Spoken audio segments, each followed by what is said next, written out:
be a fun ride. Bye, Felicia. Inside the lane, drive, left, no good. Oh, by Parks! Oh, my goodness! Where did he come from? A behind-the-back jam by the big team. This is not Detroit, man. This is the Super Bowl. Ain't nobody got time for that. Practice like this. Up. We up.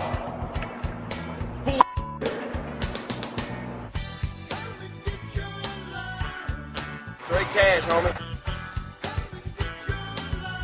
And boom goes the dynamite. Clocks here bullshit, so. Home run! Welcome back, Lou Collins. Welcome back to Thunderdome for yet another I am blown away by Adrian's ability to show up edition of Andy Must Die, Minnesota Sports Talk, kinda. Yes, that was a hardball reference. Poor G baby. R.I.P. Anyways, I'm your not-so-humble co-host at Andy Carlson Show, riding shotgun with no one. Die, she gone. She went off to join the circus, mostly because of her love of circus peanuts. You know, those orange, basically pure sugar, diabeto-giving little things that are actually like packing peanuts. Actually, I think Amazon does use them as actual physical packing peanuts that you can eat. Or you can eat, but you don't really want to. Anyways, she's joining the circus because of that. You know, she thinks that's where they're all made. Or she's going to be like the fire-eating cougar, as it were. Nah, just kidding. Di is out sick, and it's just me. It is Andy, Ryan Solo, by myself. Follow Di on Twitter and make fun of her illness at Di Murphy MN, because we all know illnesses, especially in June, are very funny. I mean, who gets sick in the summer? Come on, get out of here. We're on Twitter at Andy Must Die. The website is andymustdie.com. Have a couple things to get to, and have some things to say about Adrian Back. The Twins have the second best record in the AL, and let's see here, the third best record in baseball. What the hell's going on? Also, do you know that the Astros actually have the best record in the American League? First of all, when did the Astros move to the American League? I know that they moved it because the AL used to have 14 teams, NL used to have 16 before they went interleague all the time. Otherwise, there would be two teams just kind of like sitting out chilling and having a bye. And if you play 162 games in, what's it, 180 days? Something like that. You can't have many days off. But, yeah, so the Twins are doing good. The Swarm are leaving for some reason. Instead of die time, I'm going to take over. I'm going to talk about Caitlyn Jenner and the whole sort of, don't want to call it backlash, but she was put up for the 2015 ESPY award, the Arthur Ashe Courage Award, and some interesting things came about, especially one local person who is completely out of line in what he was saying, but we'll get to that. Also, the Twitter fan question of the week: if you had $1 million in one day that you had to spend in one day, no saving, no investing, what you gonna buy? What you gonna spend all that cheddar on? What are you gonna spend all of that? Straight cash, homie. Yes, thank you, Randy. All that straight cash, homie. What? Were you just gonna go make it rain? Spend $1 million at the strip club like Captain Munderland? I don't know. There's a lot of things you can do, and you know, it's a good time. Also, we're going to talk about some HGTV, because as a domesticated male, I've actually just had my 5-year wedding anniversary the other day, and I watch a lot of HGTV because right now we have one primary television. And that's always tuned into whatever the wife wants to watch, because, full disclosure, we're about to have our first child here within maybe a week, maybe 2 weeks. I don't know. And very excited about that. And I have done everything I can to make the wife comfortable. during this time. But first of all, she's not the type that needs all the coddling, needs to be treated like a princess. All right, so ladies, I understand that pregnancy can be difficult, but a lot of you take this way too far. I think it's the personality as well. It just gets amplified by the pregnancy. You know how they say that money just makes you a bigger what you already are? I think pregnancy does that too for women, because if you're like entitled and a princess is kind of whining, right, you're just going to use your pregnancy as a crutch. And yes, I understand it's uncomfortable and you're bloated, but I don't know. But the wife is a complete trooper. I mean, I've been kind of bummed that she has asked me to go on like a 2 a.m. Wendy's run, because I mean, Andy wants some junior bacon cheeseburgers 2 a.m. too. I mean, come on. But I don't know. She almost has been doing too much. Like she's been living, normally. She works out and she never complains. And I don't know. I just think she's awesome like that. She's a rock star. Anyways, our little baby girl is coming within a week or two, and that's why I always give her the TV. And to be honest, I really like HGTV.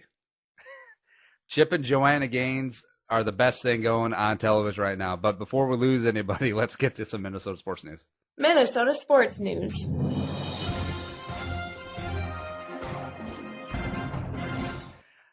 Adrian Peterson is also from Texas, just like Chip and Joanna Gaines. So let me tell you about Fixer Upper. No, I'm just kidding. Adrian showed up at OTAs yesterday, kind of came out of the blue. A couple of the ESPN guys knew ahead of time on Monday night that he was coming, but they sat on the story. They were journalists about it. They were pros. But word came out early Tuesday that he's showing up, and then after morning practice, Adrian had a little press conference with Zimmer in the afternoon at Winter Park. And it was funny. A bunch of the local guys, I think Rosen put one out there, maybe AJ at K-Fan, the pictures of all of the white satellite trucks just pulling up at Winter Park. And it's like, how many times have we seen this? Brett Favre and the Love Boat and Adrian 1.0, all of that other stuff. And I've been called a bit of a Adrian hater, I guess, throughout this entire process. Oh, good. Yes, good for for you. me. And it's a thing where I will never reconcile what he did, or never understand it, never condone it. And the way that he acted up to yesterday was also, the aloofness, the trying to play the victim, even though he said in the press conference yesterday, I wasn't trying to play the victim. That made me chuckle, something pretty good. Probably a lot of people, that collective sound you heard, that sort of, that was the entire state of Minnesota simultaneously eye rolling. Not trying to play the victim. Get out of here. But and the whole mess with him and Dogra, will he be traded? Will he not be traded before the draft? And yesterday, he showed up. The players seemed to all welcome him back. And I'll be honest, he handled himself very, very well in that press conference. It wasn't a complete tail between the legs thing. Like, he never admitted what he did was wrong. And he never apologized to the fans. Although I don't feel like he did owe the fans an apology. I did feel that he owed us to shut up, show up, and do your job. And play out your contract. Just be happy that you do have such a luxurious $12.75 million this season contract to come back to, whereas the Vikings could have cut your ass and you could have got $6 million in the open market. But that's an argument for another day. But overall, it did sound like he is making progress as a parent, the relationship with his son. And in the entire grand scheme of things, that is the most important part. How he relates to his son and his other son and his other son and his daughters and I forget how many kids he got. Anyways, and it's funny. The whole techniques about learning different parenting techniques, like using timeouts and taking away snacks. And yes, I was a little snarky with that on Twitter yesterday. The whole taking away snacks thing, Rex Ryan's going to be really pissed about that because you remember Hard Knocks and the Jets. Come on. And it felt really good to finally be able to rip the team about something that's actually football related. It's been 6 months since I was able to do that. So the whole bit was Adrian's learning the value of timeouts. Now, if only Zimmer had learned that value in the Buffalo game. Come on. Where's that rim shot? There you go. Because, I mean, come on. You only use a timeout before 4th and 20, and then Chad Greenway gives up 21 yards to something called Scott Chandler. They got Xavier Rhodes limp around on one leg, and then something called Chris Hogan gets it down to the 1. Come on. Come on, Zim.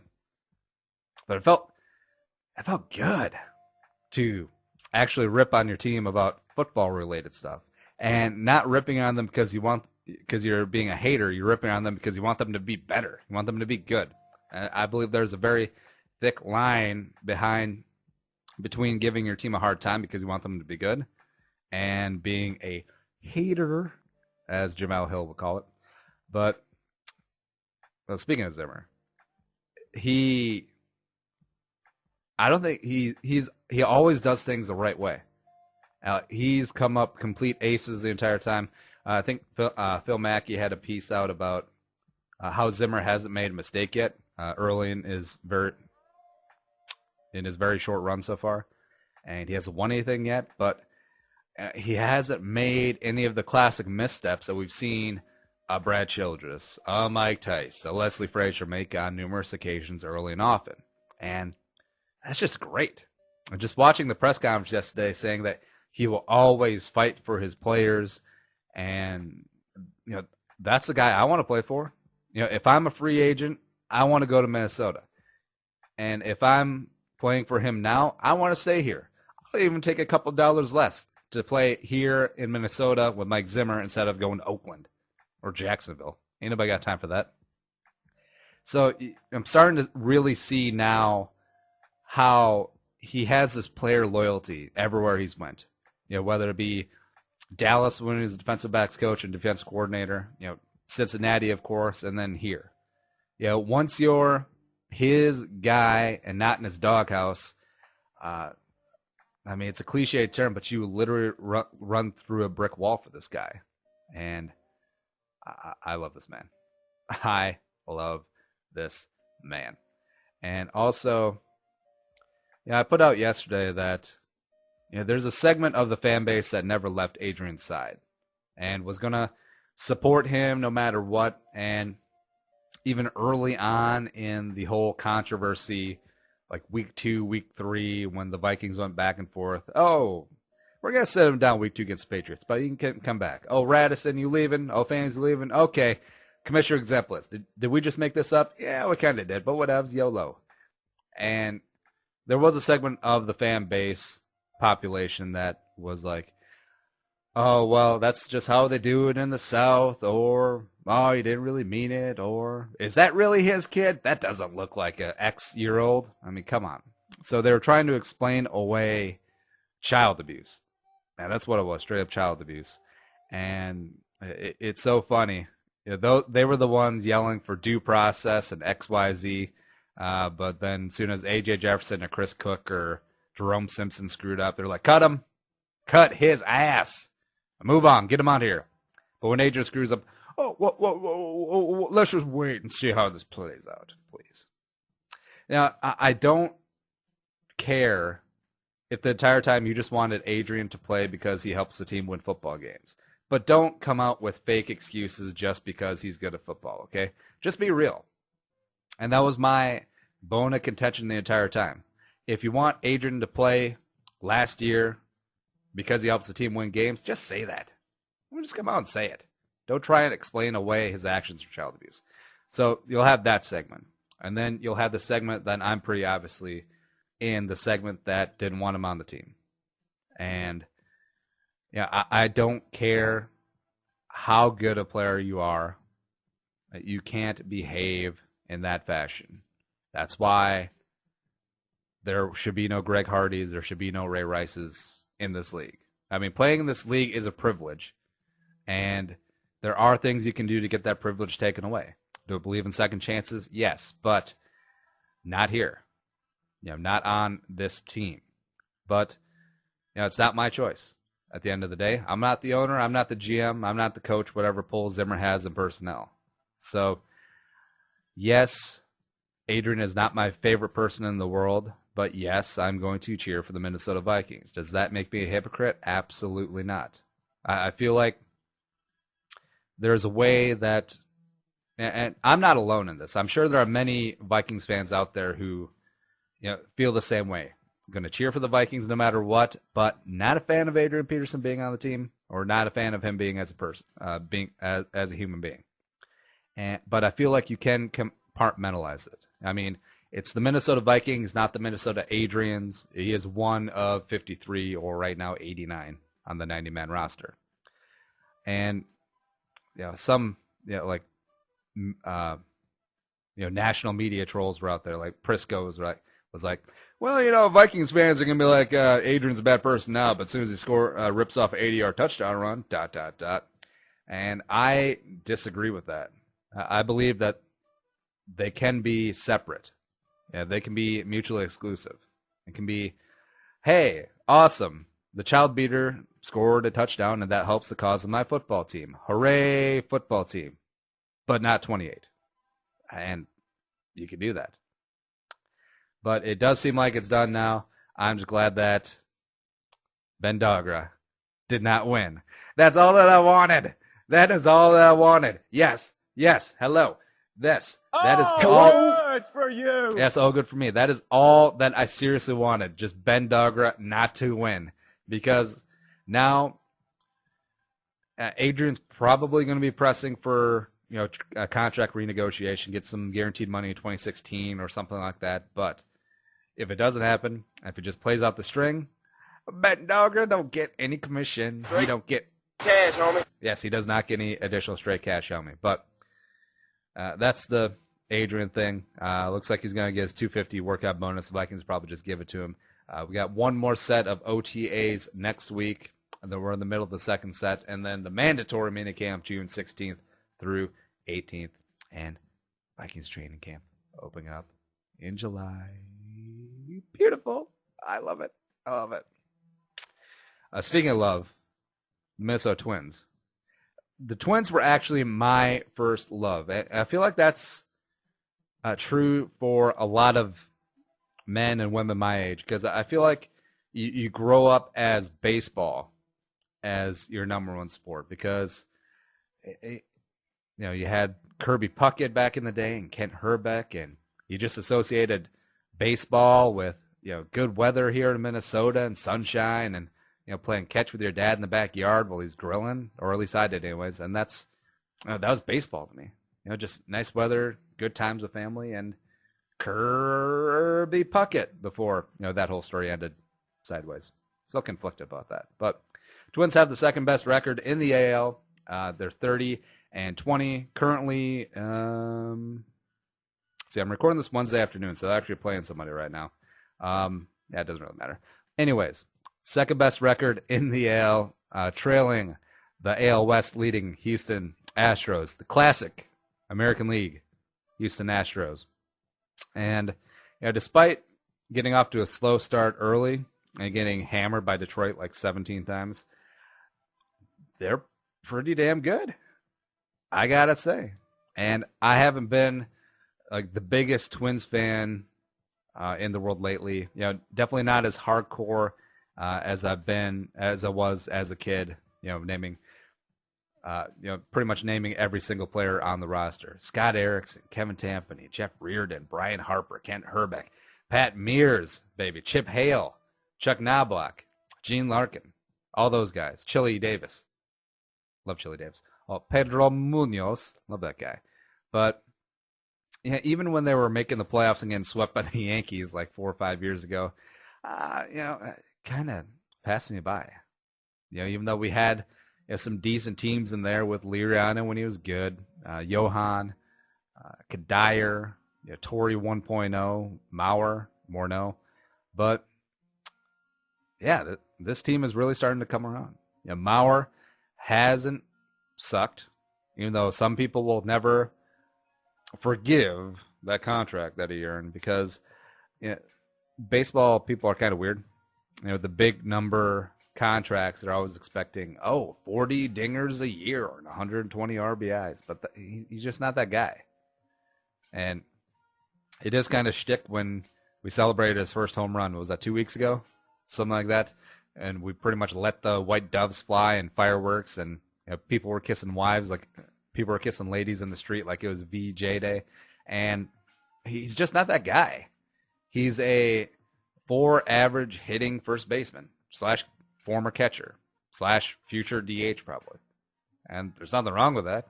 I mean, there'll always be a spot for that. A guy who can put the bat on the ball, but he's not going to be hitting 29 homers or whatever he hit that one monstrous year before the contract extension. Yeah. Plouffe is doing awesome.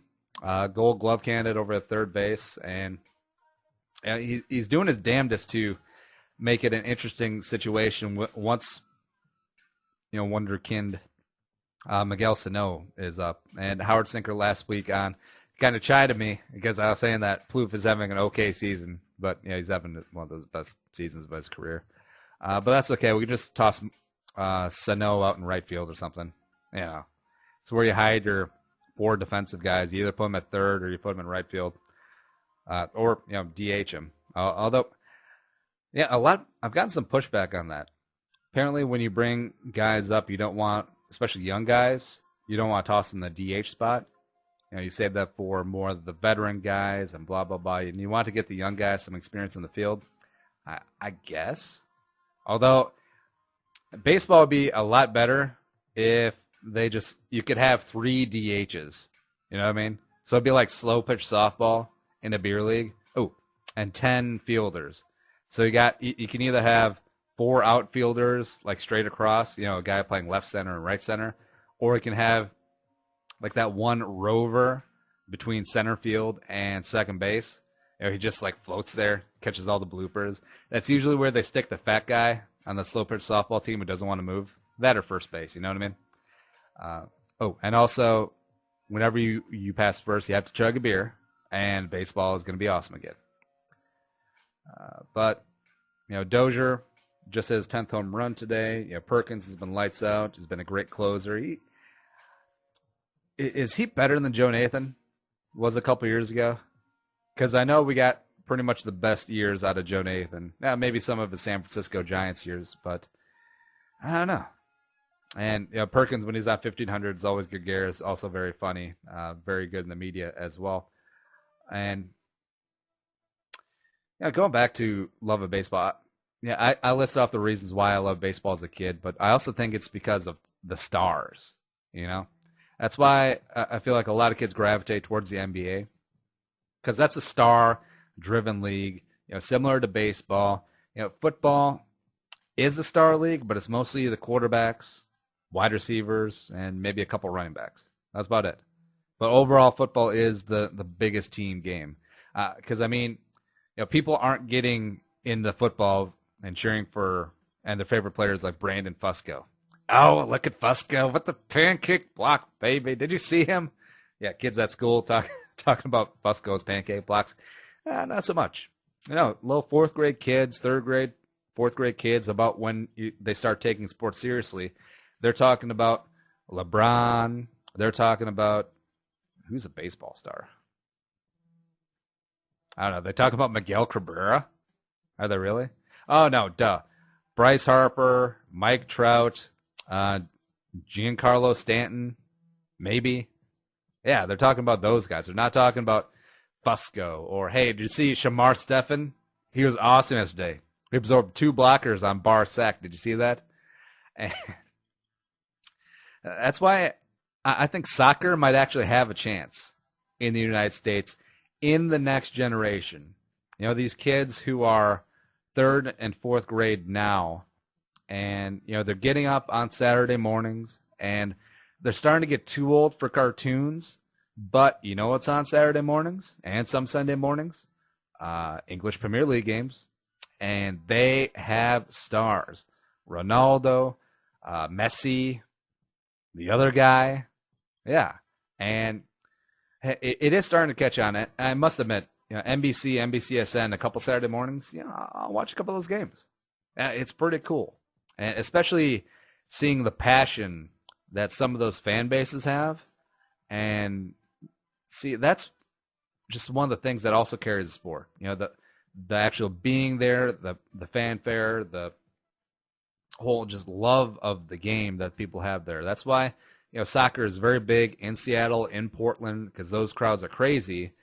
But, other MLS cities aren't that great, and maybe get half crowds and they're not really that into it. So you don't have that same atmosphere, that same passion as the EPL games do, or Seattle or Portland.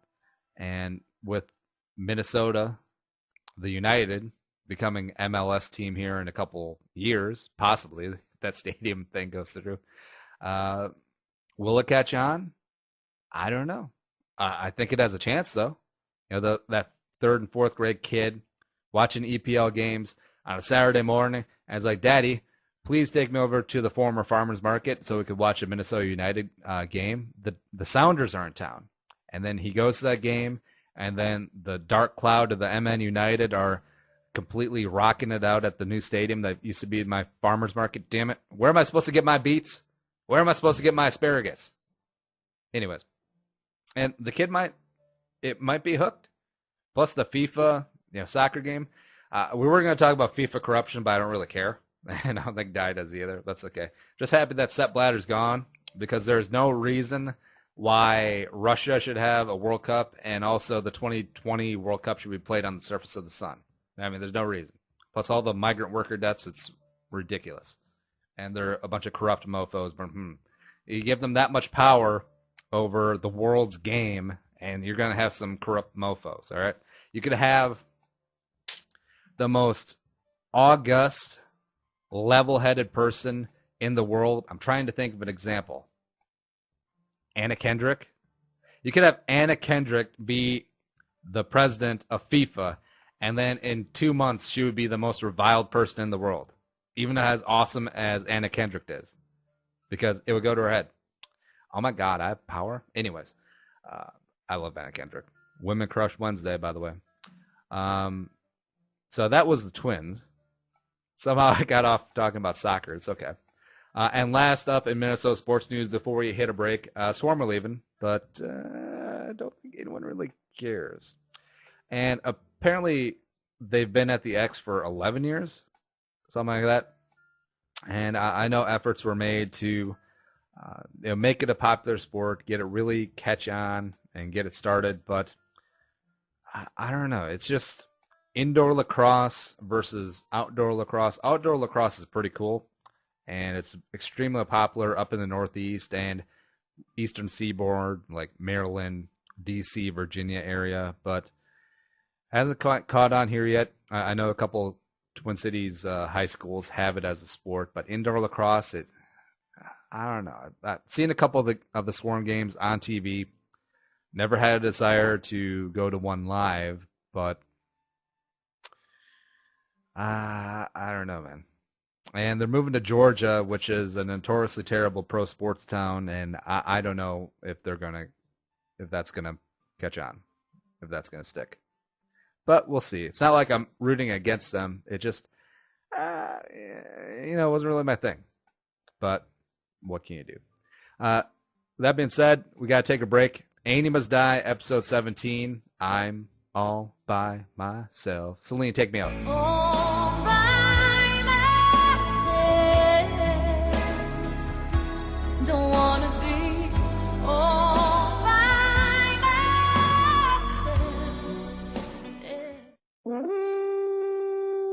Purple for the Win podcast is dedicated to the pain and pleasure that is the Minnesota Vikings. Every single week, including the offseason, we will bring you the news, views, and mediocre insights of myself, Andy Carlson, at Andy Carlson Show on Twitter, that surround Zimmer, Teddy, that Hellfire defense, and all of the boys in purple that are actually with the team. We might even have a guest or two. writers, former players, coaches, everybody that can come in and completely just juxtapose my mediocre analysis, since I am just a jackass fan with a microphone. So hit us up, purpleftw.com, or get us on iTunes and Stitcher. Skol Vikings, don't lose the game.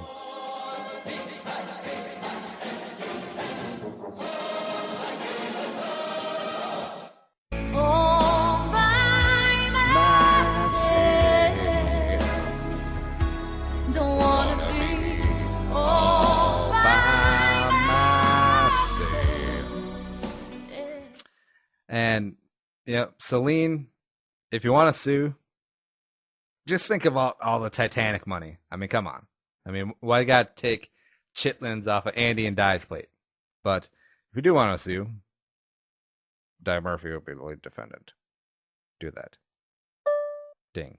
Yes.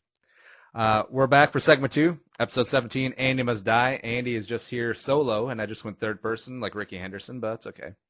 Di is sick. Di is one sick human being. She needs help. No, I'm just kidding. She just got like a cold or something. And instead of having her sound like an octogenarian,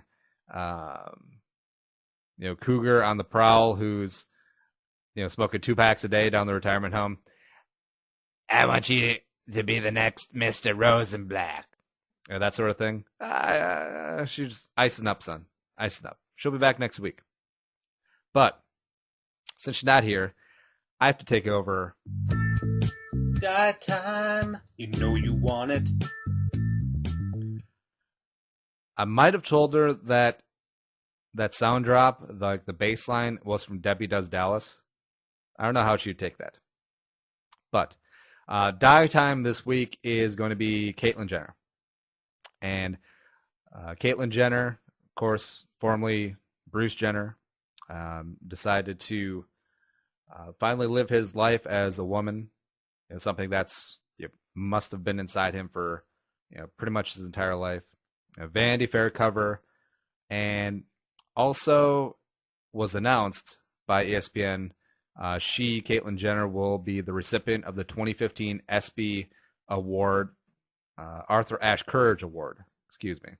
And this has been an ESPY Award that has gone to guys like Jim Valvano was the first recipient in 1993. We all remember that awesome speech in the founding of the V Foundation. I watch that speech like maybe once every 2 months or something, and I get choked up all the time. And it's so inspirational about how much life and how excited and how exuberant he could be, even though he was nearing the end and he knew it. And it's very inspiring and great stuff. And so the definition of this award is, it's a sports-oriented award. It is not limited to sports-related people or actions, as it's presented annually to individuals whose contributions transcend sports. So looking through the list of previous recipients, you'll see familiar sports names: Howard Cosell, Muhammad Ali, Dean Smith, Pat Tillman, who of course gave his life volunteering for the Army and became a Ranger after 9/11. His brother Kevin Tillman, who's also KIA, was part of that too. Pat Summitt won in 2012. And then looking through the list, you'll have guys like Todd Beamer, Mark Bingham, Tom Burnett, and Jeremy Glick, who won in 2002. They don't sound familiar. They were on United 9-3, United 93, the one where they're able to wrestle control from the terrorists on that flight that crashed in Pennsylvania on 9/11. So that's what they mean about not necessarily sports-related people or actions. And I would wager that 2 days ago, or however long it was before they announced that Jenner was going to win the 2015 ESPY Award, no one could tell you who won last year or the year before that. Well, 2014 was Michael Sam, who obviously came out as gay before the NFL draft, win the 7th round, is now in the CFL. But so that takes Courage. And that's the title of the award, the Arthur Ashe Courage Award. And Arthur Ashe, if you don't know, was a pioneer in tennis, an African-American champion in a sport that was predominantly white, contracted HIV, AIDS in the early 80s, became an advocate for those causes up until his death in 1993. And this is an award that goes to people who inspire, who do have courage to make decisions and take actions that may not be popular, but are laudable and something that seems right for them. So when it was announced that Caitlyn Jenner was winning this year, there was the whole faux outrage on Twitter. And it all started up when some guy from some sort of Boston media said that Caitlyn Jenner was winning the 2015 ESPY Arthur Ashe Courage Award. This guy was the runner-up. And he showed a picture of Noah Galloway, who was an Iraqi veteran, lost an arm and a leg, who does CrossFit, runs marathons, is a motivational speaker now, is a great story in his own right. So that started the whole viral outrage that Jenner was winning over him, even though both have merit and both would have been great recipients of this award. Although, one little issue. ESPN came out and said Galloway wasn't up for the award. He was not the runner-up. And they don't announce runner-ups on this. And I don't know. I would have been perfectly fine, Galloway winning the award, as much as that opinion matters. I thought Lauren Hill, the college basketball player who suffered from brain cancer, got to live out her dream by playing college basketball in a couple of games. I thought she would have been a great recipient as well. She just passed away a couple of weeks ago, succumbing to her illnesses, and I think posthumously that would have been a fantastic winner as well. But Caitlyn Jenner, what she did took guts. And yes, we do discount her because of, when she was Bruce Jenner, that the whole, keeping up with the Kardashian stuff, because that's a whole bunch of crap anyways. I mean, the Kardashians are garbage, for lack of a better term. But that should not throw shade on what Caitlyn Jenner did, because it did take courage, it did take guts. To be yourself in a world where there are still morons out there who will call you a freak show, an affront to God, in their words, it takes courage. She can be an example for people who are in a similar spot that can't be themselves because of the similar fears that they have of being an outcast on a micro level as opposed to a macro, which Caitlyn is on. No one should have to go through life pretending to be something they're not just because of what other people will think. If you think that Bruce Jenner, becoming a woman and becoming Caitlyn Jenner is disgusting, well, screw you. Who cares what your opinion is? And this really pissed me off. So I teased early on that there was a local guy, and he's something called Chris Revers, doesn't matter. So when the announcement came out, this guy took to Twitter, and I vaguely remember him because he really ripped into Barrero for, I have no idea. But I remember he did. I wouldn't call it a Twitter beef because I don't think Barrero responded, but I do remember that he threw a lot of vitriol at Barrero for being like a thin-skinned, pompous, But so Rivers, whatever, he tweeted out, quote, "It was just announced that Caitlyn, in quotes, sarcastically, no doubt, don't call me Bruce Jenner, will receive the Arthur Ashe Award for Courage at this year's ESPY Awards, ... The sarcastic ... Next up, this is the lowest of low moments in what was at one time a really, really great sports reporting network. Next tweet. I still get goosebumps watching Coach Valvano's speech weeks before he succumbed to cancer. Next tweet.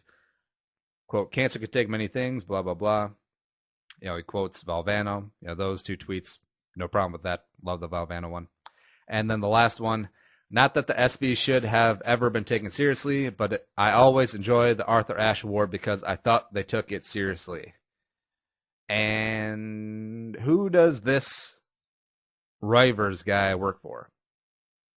ESPN 1500. Hubbard Communications.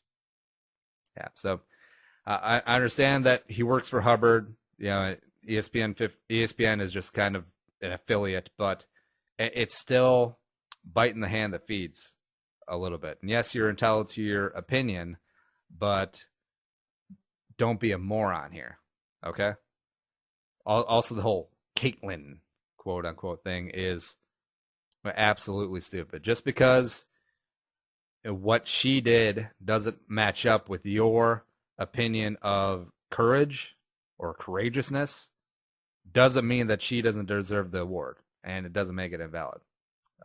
So that's die time this week. Sorry if it went on a little long, got a little preachy, but there are still morons in this world. And I was really happy. A big side benefit of the Caitlyn Jenner story is that you can really tell you can quickly find out who the knuckle-dragging, mouth-breathing morons are on your timeline, and you can act accordingly. So that's always nice because I don't take myself too seriously. I try and keep these shows light. Andy Must Die, Purple for the Win, Football Convos, but there's just a line of narrow-mindedness that really gets me, and that was this. I'm going to try and segue now to HGTV. So I love HGTV. I'm not going to lie now. The wife and I are just about to buy our first house, and we're actually leaning towards a little fixer-upper because I consider myself relatively handy. My grandfather was an electrician. I grew up doing tons of projects around the house with my dad, my grandpa, everything like that. So I do like to be hands-on. I like to make my area or our area our own. Put our own spin and touch on it. And if I can do the job and do it correctly, I'd rather do it myself rather than hire someone. So a basic electrical, painting, other various around the house stuff. I like doing myself. Now plumbing, I'm gonna leave that to professionals, okay? Because I don't want a house full of poop, okay? Ain't nobody got time for that. But just getting so many ideas from Fixer Upper, Chip and Joanna Gaines, which are phenomenal, and I think they're the best show on there. Mostly because the houses that they do they take these really cheap, rundown houses and completely transform them into a dream house, customized and so awesome, beautiful. And I feel like their personalities are actually their personalities. Like, it's not forced, it's not faked. I feel like that's how they actually interact. Because you can tell on some of the TV shows, especially at HGTV and Food Network, when the personality is forced. Like, it's not themselves. Like, they're playing a caricature of a character of themselves. You know what I mean? But I love Fixer Upper. Let's see what else is on there. Oh, Love It or List It. That's a fantastic show. And we recently found out that Hillary was she's the designer on the show, and she used to be an actress. She was in a movie called Sex Farm from 1973. Now, I did not find this out. The wife found this out, okay? And then she found the entire movie on YouTube, and we watched it. And Hillary gets a little naked. Yeah. And it was just so weird. Good yes, for good you. for me. It was a good time. And then, oh, no. It is not what you think. It is not like that. I did not watch Sex Farm all by myself. Despite what Celine says, I did not watch Sex Farm all by myself. But Hillary, you are a beautiful lady, and you do great design stuff. And David, I feel bad for you, homie, because the deck is stacked against you every time. Yeah, Hillary's got home field advantage because people, if they can, they don't want to have to go through the hassle of moving and selling their house and then going through 2 escrows and 2 closings. They don't want to do that. If they can just stay in their space in a customized house that's them, they're going to pick that a lot. So I feel bad. The overall record is like Hillary has 80 wins and David, the realtor, has like 55 or something like that. So it's a pretty significant margin, but he is fighting an uphill battle. It's like running for political office against an incumbent. Yeah. So that's my little HGTV spiel. Also like Flipper Flop, Tarek and Christina. Christina, how you doing? It's a good show as well. What's the one with Nicole Curtis? Rehab addict? Or she does some stuff in Minneapolis, which is pretty awesome. But I don't know. I feel like you've seen one tutor, you've seen them all. You know what I mean? Kind of a one-trick pony. But what can you do? Hello? Moving on. Yes, hello. Closing up our Twitter fan question of the week. If you could spend, or let's rephrase that. If you had to spend $1 million in one day, no saving, no investing, what you buying? What are you blowing this money on? And yes, this is Brewster's Millions. And I don't care that we ripped off Brewster's Millions. It's okay. First one is from Average Jer. Hire a private plane, travel against the sun to extend the day. Oh, yeah, I didn't think of that. And eat and drink. $1 million. Wait, no. Wait, so hold on. So you're hiring a private jet to extend the day, I guess. And eat. So how much is that going to cost? Maybe $150K, $200K maybe, for like a really top of the line Gulfstream private jet. Sure. So you're going to eat and drink $800K?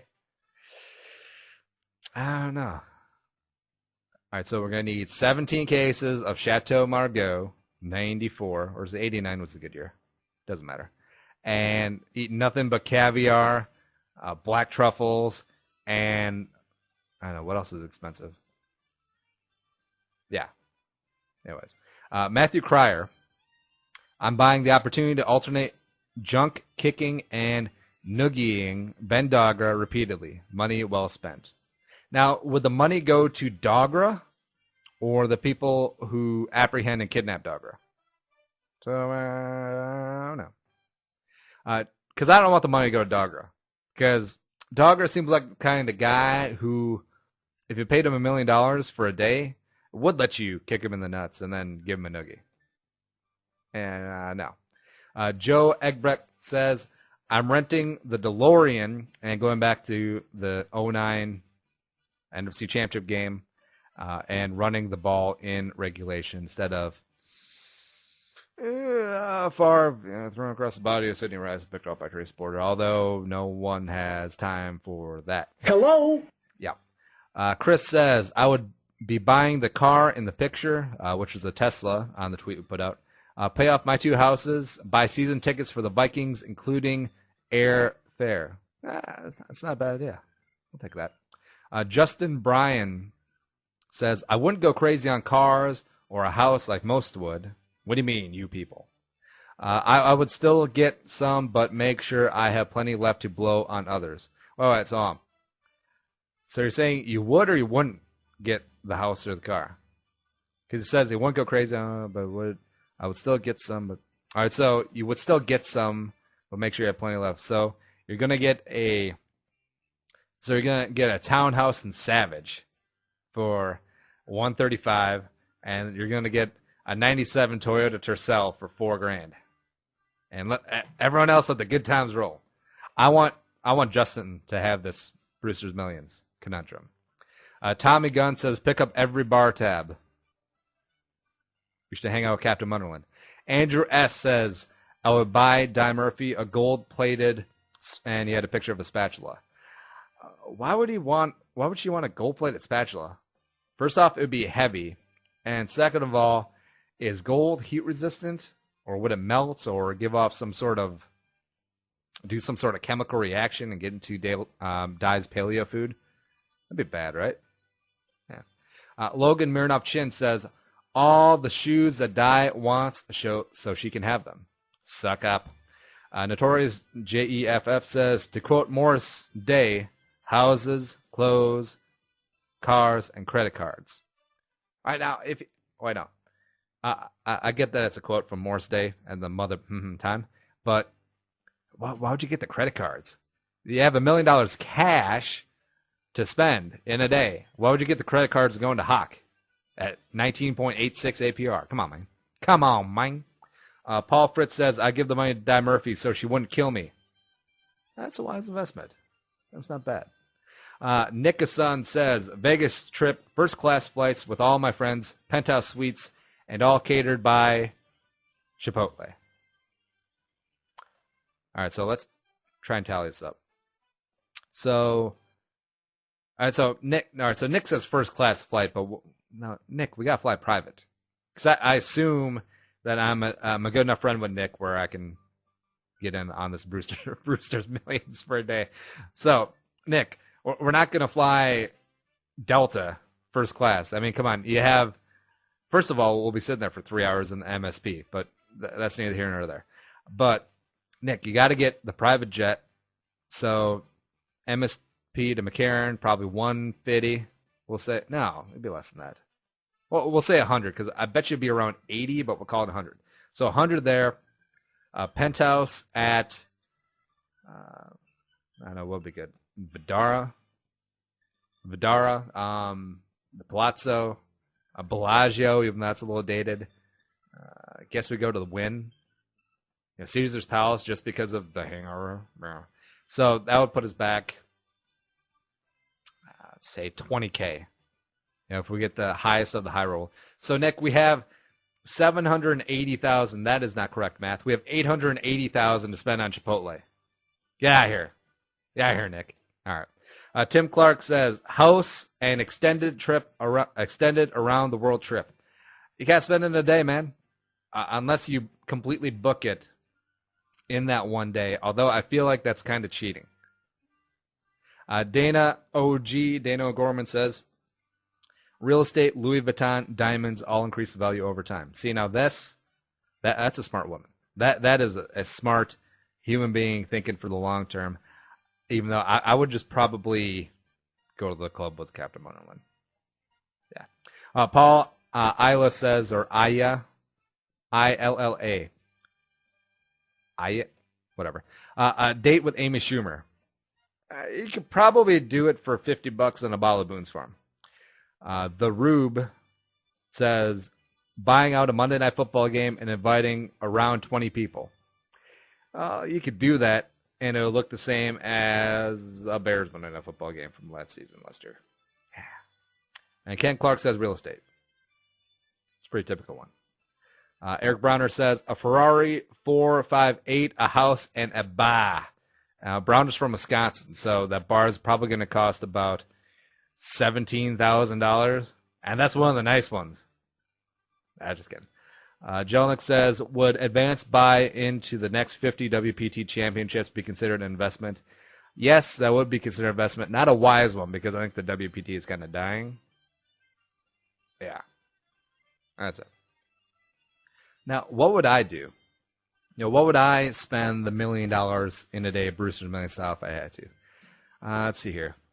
Well, I would take half, first of all, and buy an awesome lakefront house in Minnetonka, Orano, Mound, etc.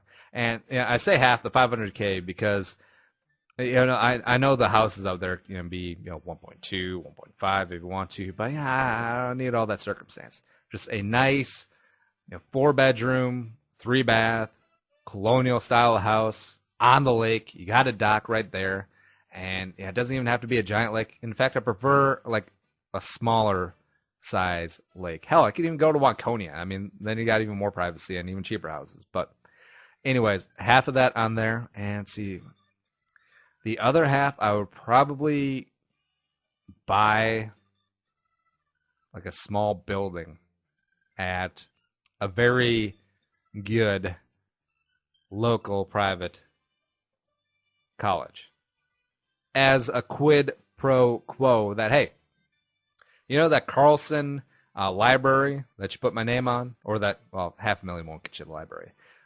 See, the Carlson study room / unisex bathroom area. Hey, you know the rotunda with the Carlson unisex bathrooms? Yeah, a little quid pro quo. Since I donated this and me and my family bought this and put our name on the unisex bathroom in the rotunda, how about our kids go to school here for free? Yeah. How about that? There you go. I guess that could be technically considered an investment, but I say it's not. I say I just want the pleasure of knowing that my name will be on the unisex bathroom in the rotunda at a very good private college in the state of Minnesota. Yeah, that is all. Yeah. Or maybe I should go out of state. I should just go Stanford. Although, I'm just kidding. My kids are going to Stanford. Because my kids are going to be way smarter than myself because they're going to take after their mother and all the other good stuff. Exciting for me coming up. Let's see here. Well, babies obviously coming. And that's going to be a game changer, in the good way. And it's something where I'm 29 right now. If you were telling me I was going to be a dad when I was 22, I would not have been ready for that. I actually shudder to think of what 22-year-old Andy would have done with a kid. But I feel like 29, I've gotten a lot of youth out of my system, and I can't tell you the smile that's on my face just looking forward to being a dad to this little girl, and then her little brothers and sisters come after her, and just having fun with them, trying to be a good example, and despite my personality, and she's going to be the most important thing in my life, and that's the thing I'm excited looking up. No podcasts, no nothing like that. Even though there are podcasts coming up, but that's what's going on with me. But we're out of here. Follow us on Twitter at Andy Must Die. Subscribe, race on iTunes, YouTube, on the Stitcher as well. The website, as always, andymustdie.com. I'm Andy Carlson at Andy Carlson Show. She's Di Murphy, not here, at Di Murphy. I'm in. Thank you for listening. Have an awesome week. And words of wisdom to close out the show. If you're an employee of an affiliate of a very large, very powerful media conglomerate, maybe don't call them stupid. Maybe don't call a decision that okay, let's go on a happier one. Yeah, screw you, Rubers. So making burgers and over easy eggs, the problem is that people touch them too much and they try and flip them too much. But the thing with over easy eggs and with burgers, they're going to take longer to cook than you think, because I feel like too many people try and flip the eggs or flip the burgers before they're ready. No, just let them sit. Burgers, 4 minutes aside, and once 4 minutes is over, do the 90-degree turn on the burger so you get the nice hash marks, and then let it go for another 2 minutes. So it'd be 6 minutes on one side, flip, do the same, and then you'll have a very solid medium to medium well burger. It's going to take longer to think. And that's if you're making your own patties and they're about half an inch thick. And then with over easy eggs, it takes one flip, but let the egg sit. Let it cook a little while before you flip it for the first time, because otherwise it's going to fall apart because it's not ready. And once you flip it over, since it's not ready, you're probably going to break the yolk, and now you're having a broken, over hard egg. And ain't nobody got time for that. All right, bye. The music was created and produced by Deeb. To hear more of his tracks, check out soundcloud.com/Deeb. We needed to get this right.